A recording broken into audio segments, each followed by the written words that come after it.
Hello everyone, welcome to Conversations. We here in this video are just going to chat about a few topics that are relevant and a few topics that we think that need to be talked about. So that's what this is about, two friends chatting, and you are free to drop in if you have something to say as well. So the topic for today's video is mental health amongst doctors.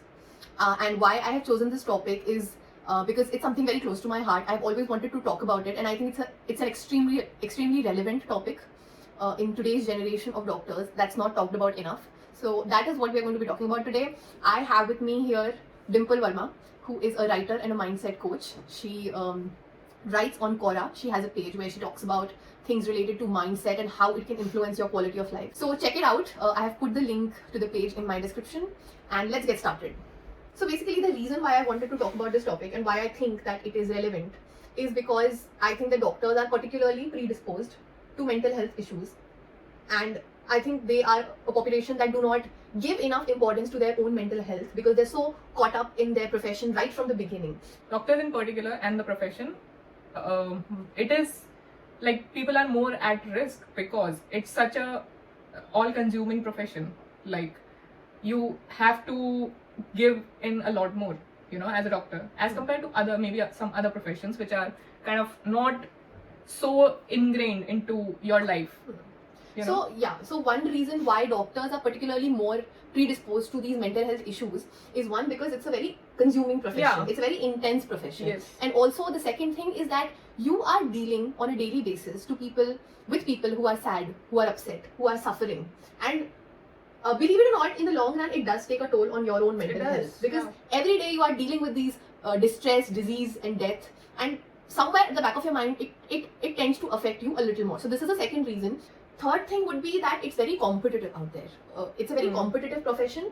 Right from when you decide to become a doctor, you enter this race where there's no as in you enter this race where you have this pressure to excel.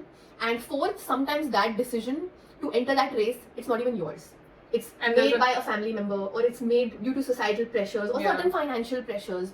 So sometimes it's not even your own decision. Do you think there's anything else, the reason why doctors in particular as a profession are more predisposed to mental health issues? Yeah, one thing that I would like to point out, especially in government hospitals, which is the working environment and the facilities provided to the doctors, they are not like, those are not topmost, or even from what I have seen. How do you know personally? Because my parents are doctors and I have a lot of friends who are doctors. So I know the profession closely and I've observed it all my life. So I do know about the working conditions, especially in government hospitals. Okay, so exactly, the working conditions are not exactly ideal, and there's a lot that a doctor has to manage on a daily basis apart from the patients. With respect to the department that they're working in, and the hospital, the administrative issues, there's the shortage of a lot of things, and that's also sometimes the burden of that also comes to a doctor, especially in the Indian scenario. So this is why doctors as a cohort are particularly sensitive to this mental health issues. Okay. So what I would want to ask you is that you are a resident right now, and you have done you have been on this journey for 10 years now, right? And you have faced everything that comes with it. So I would like to ask you, what were the challenges that you faced particularly, or what how did it affect your mental health, the entire process? Okay, so I will start right from the first thing that I want to talk about here is the challenges that I faced were firstly the competitive exams. So as we know that to become doctors in India, you have to crack two hugely competitive exams, the NEET UG and the NEET PG. Both are very similar. Your journey through both the exams is extremely similar in terms of the fact that these exams are extremely competitive. Right from when you start preparing for these exams, you realize when you go to your coachings or when you are basically interacting with any friends or any person, you realize that at every step there is competition. There is external competition. You're competing with other people and you're constantly comparing yourself to other people. In tests, someone scored more than you, your friend got better marks. Some concepts you are instantly not able to crack in class, that you see that everyone around you is able to understand these things, but somehow you are not, because everyone is different, everyone has a different caliber, but all of those people are put together in one batch and they're made to compete against each other. Now if you're ahead in the race, good for you, but if you're behind, it really tends to take a toll on what you are doing wrong. sometimes I've seen people who are studying, who are putting in the hours, they are studying entire day, but they're not getting the results. Maybe, there are many reasons for that. That's a whole different issue. But the external comparison, the constant external comparison to other people, and that competition, that intense, sometimes that intense competition can become a little negative. It can get a little dirty and it can take a toll on your mental health. Also, these things create a sense of unsurety and doubt within you about your own capabilities as a person. That everyone is able to do a certain thing, or everyone is able to excel at something, but you are just not getting it. Even the most intelligent people tend to develop this sense of self-doubt that will I be able to crack it in the first attempt? The hype around the exam is also a different thing. So, you constantly tend to think to yourself that will I be able to crack it? And the third thing is the pressure that you feel when you know that I can't afford to take a drop. I have to crack this exam this year. Otherwise, I have to prepare for an entire year. Now, an entire year is a big deal, If you don't crack it, if you got one question wrong, one question can make a huge difference in your rank. The competition is that crazy. And if that little mistake can cost you an entire year, the pressure is so intense to you have it in your heart that you have to crack it. It's a do or die situation. And on top of that, if you don't crack it in one attempt, in the second attempt the pressure is even more. This time I have to crack it only. So it's the pressure is too much. The external competition can sometimes get negative, and the moments of doubt and unsurety, that are the things during the preparation phase that tend to affect you mentally.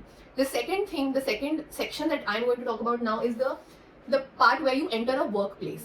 After you have done your NEET PG and you enter post-graduation. When you enter your post-graduation, it's you essentially going to your workplace, and everything changes from that point. You are an adult, you're no more a student. You are a working person, and a lot of things after that are very different, as in you have new problems. Firstly, residency. Now I'm going to talk about residency now. Residency, firstly, is a very exhausting period for especially the first year residents. When they enter, they have a lot of, they are very enthusiastic. They want to learn. They are young, and they have this picture in their mind of what it's going to be like. And within a week, sometimes it's all you realize that what you thought, it's not exactly like that, because how residency is shown in movies and shows, and it's very different in India. Did it happen with you? Yeah, I was not actually very well aware of. I thought that this is like college. MBBS. When you join MBBS, you think that you're going to study, but you forget that you're going to be working. And the environment is going to be different, and certain things will be expected from you. So it's a whole new experience. So with respect to residency, the first thing is that it's very exhausting. All of a sudden, you have to work for 24 hours straight. The working hours become very exhausting. The workload is immense in government hospitals in India, especially. It's too much work with very limited resources. So firstly, the workload tends to kind of exhaust you a little. On top of that, secondly, the nature of the work. Every day, throughout the day, you are in this stress at the back of your mind of your patients. When you're managing wards, there are a lot of patients. Even in dermatology, there were patients who were in a sort of a life and death situation. We have patients of pemphigus, skin failure, drug reactions in which your entire skin is peeling off of your body, and it's kind of a very risky situation for a patient. And so it can get very stressful. The stress about the patient, that's a different kind of stress. Thirdly, on top of all of this, there are some departmental unsaid rules and a hierarchy that has to be maintained, and you can't break it. It's taken very seriously, especially in the medical profession. So that's one thing. Although sometimes you get a very family-like environment in the department, and sometimes people do help you, but there are certain departmental politics that you have to deal with at that point. And finally, on top of all of this, you also have your studies. So apart from the work part, there is that pressure to do well academically, to publish as many papers as you can, to do your thesis, to constantly be up to date with your studies. So that can sometimes, all of that can be too overwhelming, and that has been my experience so far. And these are the things that I think can create sort of a mental health and on top distress. Of all of this, you're not eating and sleeping and relaxing properly. You don't have some sort of social life. You don't have a way to basically relax and get out of that dense headspace. Doctors need to recreate on a daily basis, which they don't do. Definitely they don't do. They tend to get caught up in that what do you call it, like it's like a vicious cycle. every day a doctor needs to get out of that zone of the hospital Yeah. and take some time out for themselves. You and have to recreate. disengage Yeah. like regularly. Yeah, but they don't do it. So Mm. yeah, so that's the problem.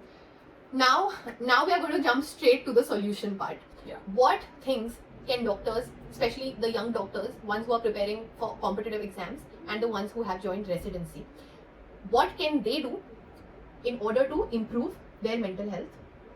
That's what we're going to talk about next. So this is going to be talked about in two segments. Firstly, I'm going to talk about how can one focus on their mental health in the preparation period, that is when you're preparing for your competitive exams, your NEET UG and NEET PG. And in the second segment, we are going to talk about what doctors can do to develop a good mental health during the residency period in your post-graduation. So starting from the period of competitive exams, like we discussed a few problems. That is, number one was external comparison and external negative competition that sometimes tends to demotivate you. You know, seeing that someone else is getting a better rank, someone else is able to get better scores, but you are not, in spite of the same efforts. So all of that leads to you comparing yourself with the other person. Why are they able to do it and why am I not able to do it? How can we counter that? What has to be done in such a situation? From what I believe is that, you know, number one thing is, so if you're joined a coaching, you know, if you're preparing somewhere, so like the coaching does the part of telling you like what to do, right? You have to do this, there's like finite amount of things that you have to do, and if you do that, it increases your chances of success, right? Getting selected and all.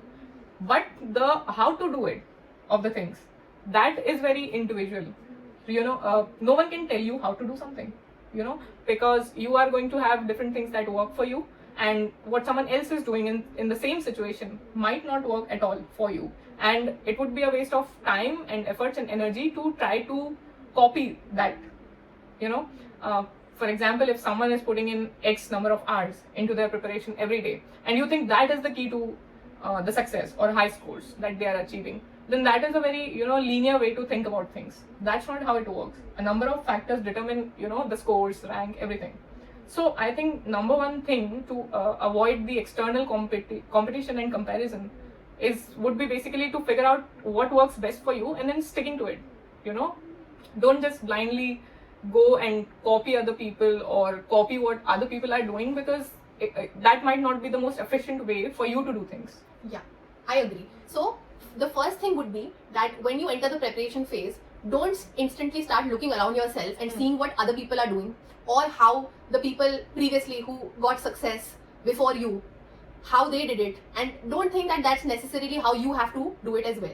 Don't try to follow anyone else, or don't try to compare yourself with the person sitting next to you. Everyone is different. You have to figure out what personally works for you. You have to figure out what things give you results. Sometimes studying for an entire night and then giving a test next day might work for someone, but it might not work for you. You might be disoriented because of sleep deprivation, or so different things work for different people. So don't try to copy others, or don't try to follow what works for other people, and try to, basically the first thing is try to figure out your own strategy and try to figure out the things that usually work for you. Operate from self-awareness.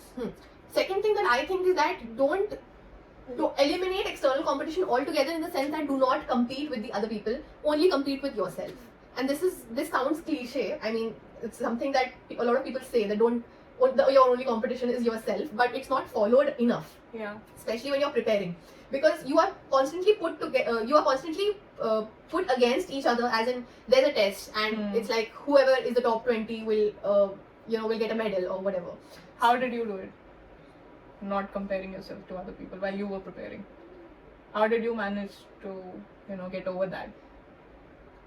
The simple thing was that I had my own goals that I have to complete daily, and I had my own strategy that I was very clear I figured out a strategy early in my preparation, that this is how it's going to be. I'm going to attend classes every day. I'm going to write my notes, then I'm going to read my notes every day sincerely. I'm going to practice questions. This is going to be the time period by which this topic will be complete. So the thing is, but then the test and rank system, did that not affect you? It affects you, as in when you do not get a better rank, you do feel bad. But at that point, what I want is, do not look at the person who got a higher rank. Do not try to figure out why they got a better rank. Try to think of why you did not you did not get a score that you were expecting, or where you made mistakes. After every test, before the results came out, what I did was I looked at the mistakes that I made, and I tried to figure out why I made that mistake.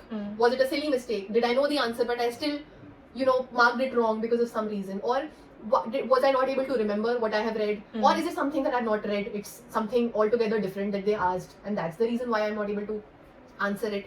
So instead of looking straight away that, okay, I am not getting the result, but they are getting a result. Why are they getting the result? Are they doing this? So I should also do this. Don't do that.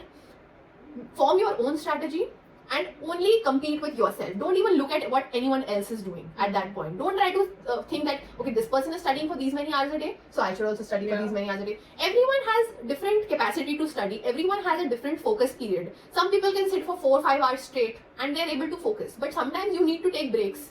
So it's different for different people. Focus on efficiency more than anything else. Yeah. Your Set efficiency. your personal goals every day. Set your personal study targets, study goals, and see where you are going wrong. But that's what I'll try to say. That's what I recommend for the rest of your journey henceforth. Right from starting the competitive exam phase to the rest of your journey till residency. Get out of the habit of comparing yourself with your peers. Get out of the habit of competing with anyone else except you. If you are able to set a target and then complete the target in a desired amount of in your decided amount of duration, then good, bravo. That's all you need to do. These small wins should be enough to boost your confidence. So the second problem is the self-doubt and the unsurety that you experience in your preparation period. You are not able to understand a particular subject. For instance, you're not good in physics, and you're putting in the efforts to become good at it, but you're still not getting the results in that particular subject or in a particular topic. That leads to a sense of self-doubt that, I'm not good at physics. I'm not someone who understands physics, and I don't know what I'm going to do about it. The second thing is also that self-doubt that whether I will be able to clear it, whether I will be able to clear this exam or not, because a lot of times people tell you that it's a very difficult exam, and if you are not an extremely bright student, or if you're not getting good ranks initially in your coaching when you're competing with other people, if you're not getting good ranks, if you're not bright enough, then unlikely that you'll be able to crack it. And somewhere you tend to form an opinion about yourself, similar to the opinion that I'm not good at physics or I'm not good in this particular subject. Similarly, you tend to form an opinion that I don't think I'll be able to crack this in the first attempt after all. Maybe this attempt, let it just go.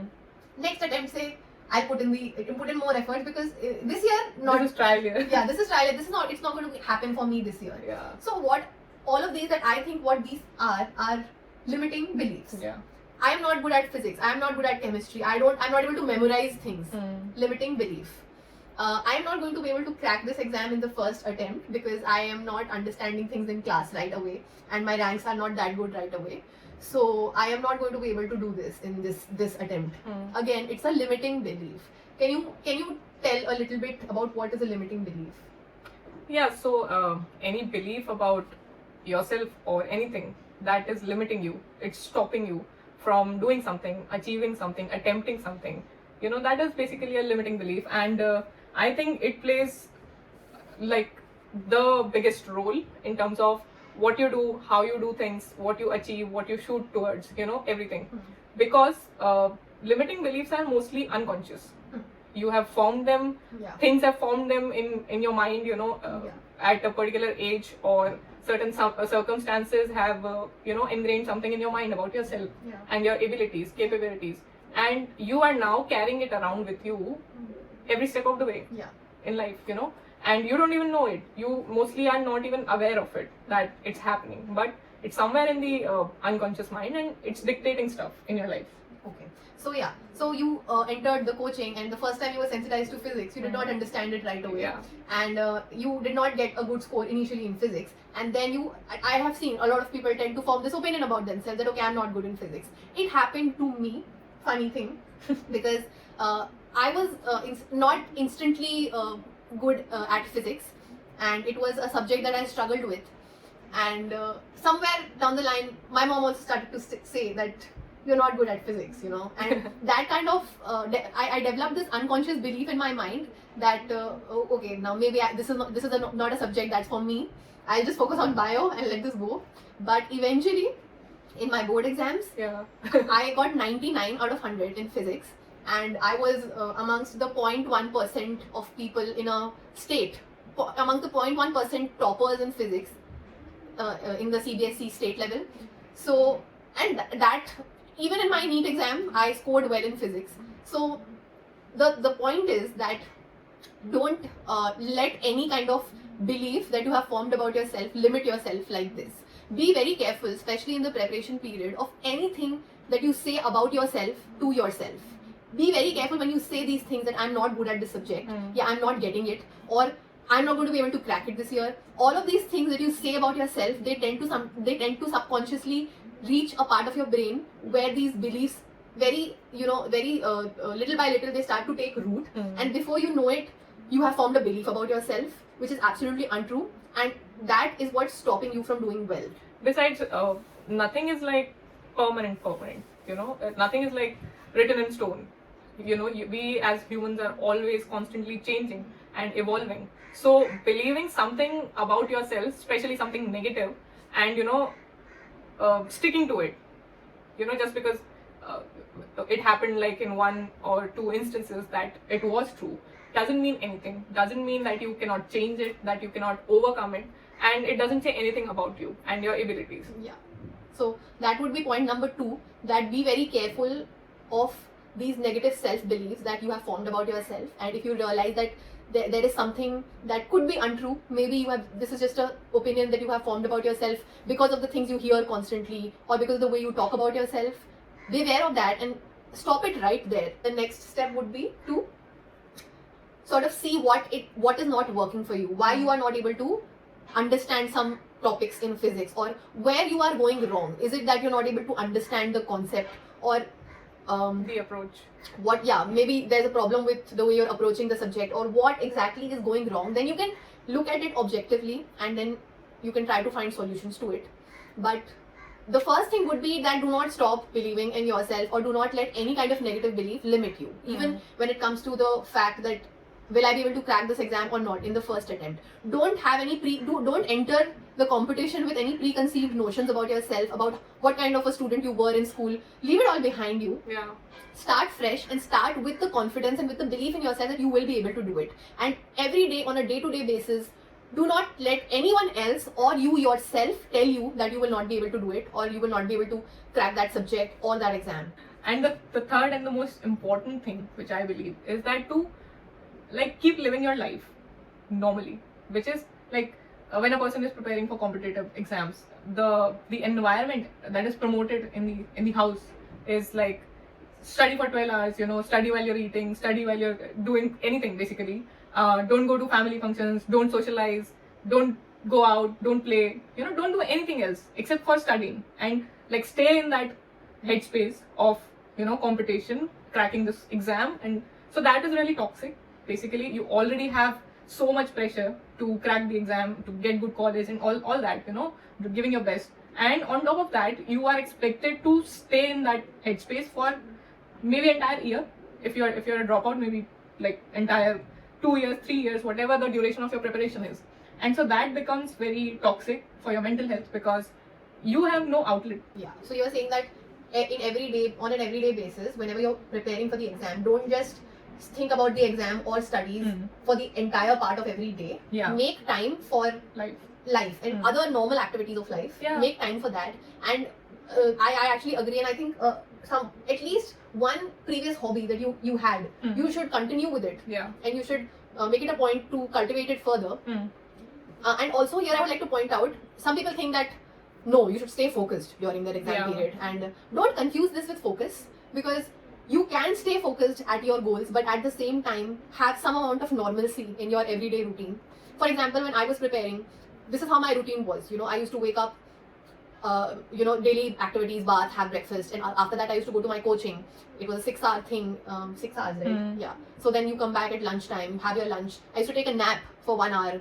After that, I used to get up fresh, and then I used to sit down to study. I used to study for a period of time. After that, I used to get up. I enjoyed dancing, so that's what I used to, for every day for half an hour, I used to make time for dancing. It was like a physical activity. At the same time, it disengaged me from that entire stress of studies and the entire zone, you know, you have to make it a point that you disengage from it.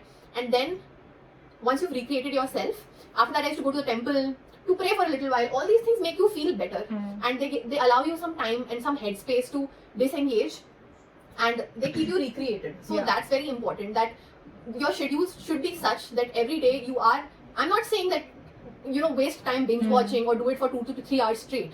Just do preferably some active activity that allows your brain to disengage from the usual stress of studies and all, and do that activity regularly for a little period of time. You know, it could be half an hour to 1 hour a day. So make sure that you are taking out that time to recreate during your preparation phase. I think that is very important. Yeah. Since you have so much academic pressure, and then you have that sort of, you know, like it's a journey. You have to be constantly studying and doing this and that, you know. So, and as I said, it's for 10 years straight. So these habits slowly become a lifestyle. Yeah. Where the person, the medical professional, that person has forgotten how to have hobbies or how to have things to do outside of this, because he has been doing that for so long, that it has become a habit. I have nothing else to do except for my studies and my work. It becomes a way of life. Yeah, it becomes a lifestyle, and that is harmful. That is dangerous. Whereas if you make it a point to keep these things in your life, you know, keep these hobbies and interests going on, that becomes a habit, and then that is maintained throughout. You know. So that is another thing that you have to focus on, which is to not allow that to become a lifestyle. Now, let's talk about residency and how in the residency phase one can focus on their mental health. So like I discussed, the commonly faced problems during residency are the exhaustive nature of the job and the intense nature of the job, as in the dealing with the life and death situations and the stress of the patients. And on top of that, the department politics and the hierarchy issues, and sometimes you're all alone dealing with all of that, and you're new to it. Yeah, and the workload. Yeah, so you're new to the experience of a work environment, and so the excess workload, that is one thing. And also the pressure to excel in academics and manage your studies side by side along with the work. So how can we battle that? The first thing that I think would be, what I feel is that when you join residency, you begin a new phase of your life that is going to sort of set the tone for the rest of your life. You are going to develop certain habits that are going to stay with you for a long time. So basically real life begins in residency. So I think it's the time to start developing the first thing is developing a proper routine or a schedule. That's what I think that one should do. That as soon as you join residency, stop living that kind of life where you just get out of bed in the morning, quickly brush your teeth without having breakfast. You leave the house for going to the hospital. Sometimes you have to stay at the hospital for the entire day. You are preoccupied with all of that. Then you come home, you don't focus to actively relax. You are just basically caught up in that stressful lifestyle of the hospital, and you're not taking out time to recreate and relax and develop a proper schedule. So I think that can be a mistake. Yeah.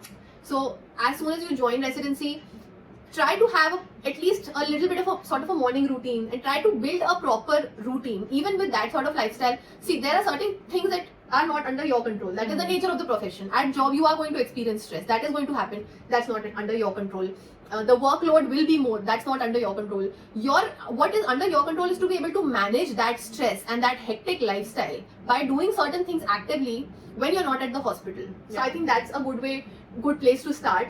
Before you leave the house for the hospital, having a little bit of a morning routine, a set of activities that you do in the morning to basically charge yourself up for the day, that can help. When you come back from work, a little bit of a routine to unwind and disengage from all of that stress. I think that can help. And you have to have energy, that sort of energy to be able to, sustain 12 hours of work.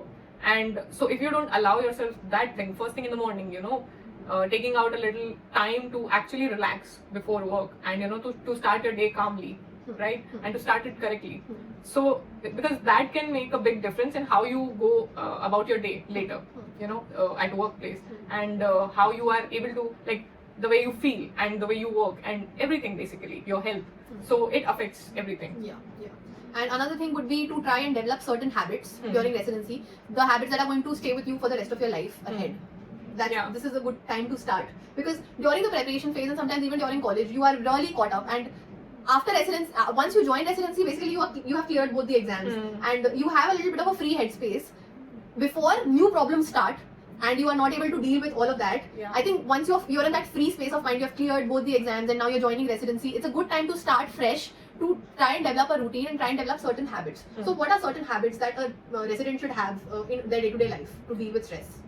So basically, it's the same for everyone, which is you should have a habit to take care of your physical health, and then you should have a few habits to take care of your mental and emotional health, right? So the first thing is to pay attention to your physical health. So you need certain habits, eating clean would be the thing, eating healthy, because if you are doing such kind of work, you obviously don't have the time to cook and to get proper meals and proper nutrition. But making sure that that thing is taken care of, either through hiring someone to cook your meals for you, or to ordering your meals from a place that basically whatever it may be, the habit of eating clean. matlab, taking care of your food and habits. nutrition and that thing. So focusing on your physical health, and then there is working out, physical activity, which I think is the number one, because doctors are like, okay, so I work 12 hours at a hospital, that counts as physical activity and physical workout, which is not true. You have to, like, going to the gym, going for running, going for doing these things daily is important, because apart from the physical benefits, which is keeping your body fit and active and healthy, it also has mental benefits, right? Going for a run, it clears your mind, it clears your head, it helps you manage your thoughts, all those things. So some sort of a physical activity, apart from focusing on a proper diet and nutrition. Okay. Which is the basic first step. Then after that, you need to focus on your mental health. So things like reflecting on your day, or checking in with yourself through journaling every single day. How do you feel? What was your day like? What's your strategy for the next day? All these things are important, because what we tend to do is we don't actively take out time to reflect and to put your thoughts consciously in front of you, right? So journaling at the end of the day, just clearing your head, putting everything down on the paper so you can forget about it and have a good sleep, right? And you can take out everything that's going in your head, and you can relax like that. You can also, through journaling, you can also understand what went on your day. You can identify patterns. Sometimes constantly you are in stress during residency and you can't figure out what's going wrong. You can write about it and you can understand it better, that these are the things that are troubling me right now. And then maybe you can figure out ways to deal with it. There's a lot of work environment stress and lots of things that are going throughout the day, but you don't have time to process it. So once you get home, it's a good thing to be able to sit with your journaling. Through journaling you can actually process it and bring it out, and you are going to find things that are bothering you, right? And so you can address those issues. So journaling and reflecting is one thing. Or also, I think you can talk about your day to someone, that if that helps, just any person that's close to you, talking about your day can really help. It can help you have a third person perspective on your situations, which is good. But it's also like you have to be really careful about who you talk to about this stuff, because you don't want the other person to put you in a more worrying state, or to basically you have to have someone who understands that kind of thing and that kind of work environment. So that is really important. You need to talk to people who will allow you to process it positively and constructively. What else? What other habits? Basically, I am a fan of meditation. I think everyone should do it, and it doesn't have to be like just 10 minutes of meditation every single day, first thing in the morning, can help you manage your mental and emotional health so much. Like it can help you, navigate through life in such a more better efficient way. And so that is what I think everyone should do, especially if you have such a high stress level job.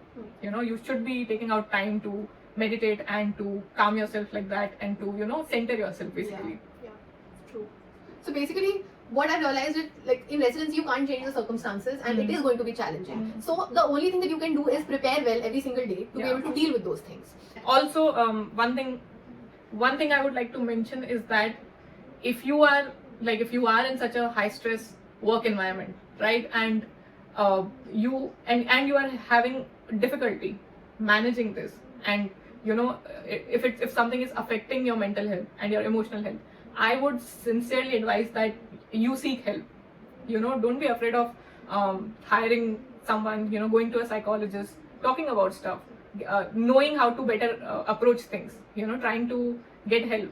My point is that don't be afraid of, taking a step towards seeking help. in any way you can. Consult therapists, consult coaches, go to psychologists, whatever you need. If you feel like you're not able to handle it on your own and you require help, then do it. Okay, and don't think it's something abnormal, or don't think it's like you can't make time for that, because if you feel the need that you do need help, then make time for it actively. Don't postpone that. Right.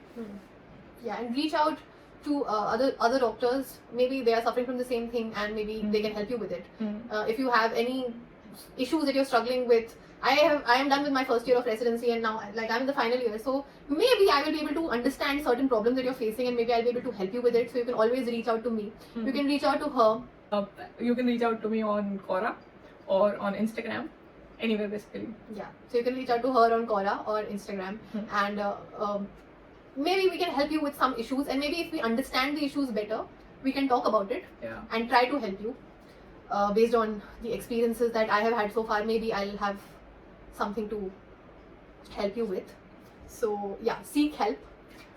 One thing I would like to ask you is that when you were under those circumstances, did you seek help?